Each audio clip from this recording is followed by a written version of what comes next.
Anaemia, जिसे खून की कमी कहा जाता है, बहुत कॉमन डिजीज़ है। आज हम इस वीडियो में एनीमिया की वजूहात, अलामात और ट्रीटमेंट के बारे में बात करेंगे। सबसे पहले एनीमिया है क्या?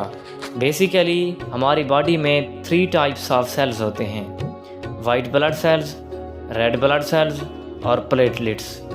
जो एनीमिया होता है उसमें हमारी रेड ब्लड सेल्स कम हो जाते हैं या एबनॉर्मल रहते हैं। अब रेड ब्लड सेल्स करते क्या हैं?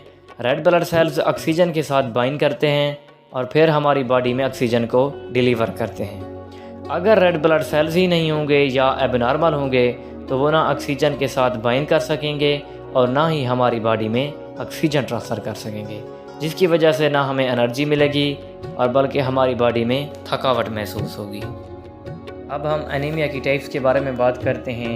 ये 3 मेन कैटेगरी में डिवाइड होता है। सबसे पहले normocytic anaemia, microcytic anaemia, macrocytic anaemia. वैसे तो इसकी आगे फर्दर टाइप्स हैं, लेकिन हम मेन टाइप्स के बारे में बात करते हैं, जैसे कि आयरन डेफिशिएंसी एनीमिया हो गया, थैलेसीमिया हो गया, मेगलोब्लास्टिक एनीमिया हो गया और सिकल सेल एनीमिया हो गया। ये सारी इसकी मल्टीपल टाइप्स हैं और ये थोड़ी कॉमन टाइप्स हैं। सबसे पहले हमारे पास iron deficiency anaemia. Iron deficiency anaemia क्यों होता है और किस वजह से होता है? आयरन डेफिशिएंसी एनीमिया आयरन या डाइट की कमी की वजह से होता है। और दूसरे नंबर पर हमारे पास थैलेसीमिया है।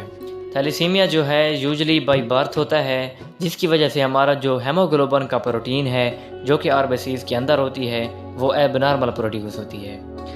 थैलेसीमिया एक जेनेटिकली बीमारी है जो ज़्यादातर बच्चों में ही होती है, जो जीन्स की ज़्यादती की वजह से होती है। ये फैमिली में अगर पहले किसी फ़र्द को हो तो फिर दोबारा बच्चों में भी मुंतकिल हो सकती है। इसका इलाज अभी तक तो कोई प्रूफ नहीं हुआ, बस उनको ब्लड लगता रहता है। आगे हम बात करते हैं सिकल सेल डिजीज़ की।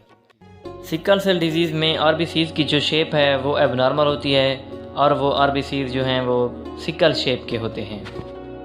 और चौथे नंबर पर जो हमारे पास है मेगलोब्लास्टिक एनीमिया। इसकी फर्दर 2 टाइप्स होती हैं, फोलिक एसिड डेफिशिएंसी और B12 डेफिशिएंसी। अब एनीमिया की अलामात क्या हैं? अलामात में जल्द की जो रंगत है वो पीली हो जाती है, थकावट महसूस होती है, सांस लेने में दुश्वारी होती है, चक्कर आना, हाथ पांव ठंडे रहना, हार्ट बीट इरेगुलर होना वगैरह शामिल हैं। अब एनीमिया की काजेज़ क्या हैं? एनीमिया आइडेंटिफाई डिफरेंट तरीक़ों से होता है, जिस तरह ब्लीडिंग, ट्रॉमा और एक्सीडेंट हो गया। कुछ एनीमिया बाय बर्थ से ही मौजूद होते हैं, जैसे कि थैलेसीमिया और सिकल सेल डिजीज़ हैं। और कुछ एनीमिया हमारी डाइट की वजह से होता है, जिस तरह पुअर डाइट लेना, जिसमें आयरन डेफिशिएंसी एनीमिया है। और कुछ एनीमिया जो हैं हमारी क्रोनिक डाइट की वजह से होते हैं, फॉर एग्ज़ाम्पल क्रोनिक किडनी। अब किडनी का क्या ताल्लुक़ है एनीमिया से? किडनी जो है एरिथ्रोबाइटिन प्रोड्यूस करती है, जो कि हेमोग्लोबिन और आरबीसीज की प्रोडक्शन में हेल्पफुल होते हैं। अब मैं आपको यहाँ एक बात बता दूँ, हमारा जिगर जो है मिसकंसेप्शन वो खून नहीं बनाता। हमारा बोन मैरो या हड्डियों का गूंदा, जिसे आम ज़बान में कहते हैं, वो खून बनाता है और किडनी उसको हेल्प करती है इन द फॉर्म ऑफ एरिथ्रोबाइटिन। अब बात करते हैं डायग्नोज की कि इसकी तशख़ीस कैसे करते हैं हम लोग। अब ये डायग्नोज कैसे होता है? इसको डायग्नोज करने के लिए हम सबसे पहले CBCs करवाते हैं। CBC में एक तो हेमोग्लोबिन देख लिया हमने और दूसरा MCH लेवल देखते हैं, MCHC, MCV वगैरह कि ये कौन सी कैटेगरी में डिवाइड होता है, टेस्ट के बाद ही पता चलता है। अब बात करते हैं ट्रीटमेंट की। ट्रीटमेंट भी डिपेंड करता है कि आपका लेवल ऑफ एनीमिया क्या है।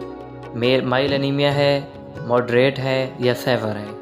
माइल्ड होगा तो हम मेडिसिन से रिकवर कर लेंगे, मॉडरेट होगा तो लाइक 10 से नीचे है तो हम इंजेक्ट लेवल देते हैं विनोफर का, आयरन पॉलीमाल्टोज कम्प्लेक्स में।